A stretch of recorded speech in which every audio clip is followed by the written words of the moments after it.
Mano po ako, Nay? Mano po? Nay, sa ano kami, nasa Facebook kami, namimigay kami ng pagkain, naghanap kami ng mga homeless. Po.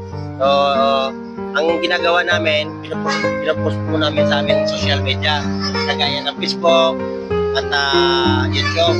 Okay lang po ba, Nay? Opo, Nay. Ito, Nay, pagkain mo, Nay. Pagkain mo po yan mamaya, Nay. Nay, okay lang ba may kunting katanungan lang ako? Ano yan? Challenge to, Nay, challenge. Alam mo kasi, Nay, tayong mga tao, may mga pagkakamali tayo sa buhay na hanggang pagtanda natin, ako man, gano'n din, may panghinayang na hindi ko nagawa. So ikaw, Nay, meron ka bang gano'n na moment? Ano yung pinaka-importanting bagay na pinanghihinayangan mo na hindi ko nagawa? Yung anak buhay ko, kahit yung anak buhay ko hindi natupad dahil nga nawalang-wala ako. Gusto ko, umangat ang buhay ko, wala naman ang pera, wala dapat ipuhunan, diba? Hanggang dito na lang ganito. Yan yung gagawin ko, katanda na ako, 84 na ako. Nung kabataan mo, Nay, kung baga kung pwede natin maibalik, ano yung gusto mong gawin na hindi mo nagawa?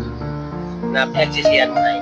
Ay, yung ano ko, yung hanap buhay ko nga hindi ko nagawa nga. Kasi ako, bumagsak ako. Yung bumagsak ka. So, ibig sabihin dati rin maganda rin ang buhay. Oo. Ayun yung sinasabi ko na kahit hindi porkit may ipon kayo, ay huwag mo lang dapat palagahan, Nay, no? Dating ng panahon, Kasi isang iglap lang, wala na. maaaring mawala lang. Ay, Opo, Nay, ako, no? diba? Opo, Nay. Nung araw, Opo. may truck ako, may jeep ako. O, may truck si Nanay, may jeep pa. Oo. Panahon na yon. So, imagine nyo, o, diba? Pagdating ng panahon, namatay asawa ko, nawala ang hanap buhay ko kasi wala nang kasama sa buhay na magbubuhat ng pagbibigyan, hindi ko magkaya buhatin. Diba, nag-iisa lang ako. Kaya, umuwi ako sa pagkapintor. Pintor nung araw, doon ko pinalaki ang aking mga anak, pinagpaparal na nagano, hanggang naman ito bumantong na ako sa katandaan.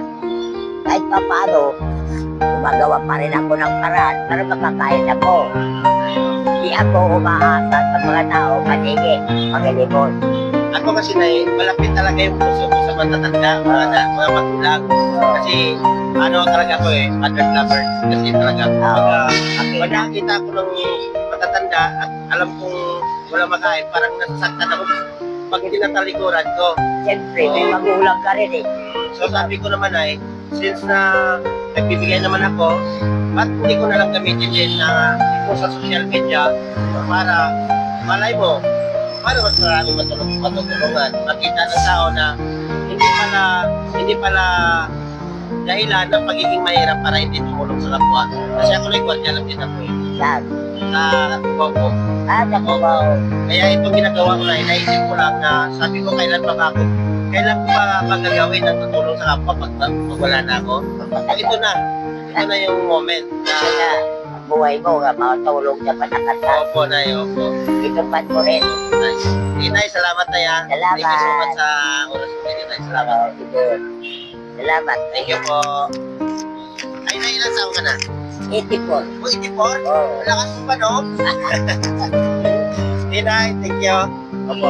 Okay, guys. So, gaya ng sinabi ko sa inyo, narinig nyo naman ang kwento ni Nanay. Nasabi nga niya, dati din pala siyang guys, dati rin siyang business. Mayroon siyang truck, mayroon siyang tricycle, jeep. Bumagsak pa rin. So, kaya kayo, pag may kunting ipon kayo, kailangan marunong kayong mag-ingat. Kasi once na nagkamali tayo sa pag-ihawak niyan, talagang lahat bagsak. So, maigi na yung nag-iingat tayo at pinaganda natin yung future natin, guys, no? So, thank you so much and God bless and more power.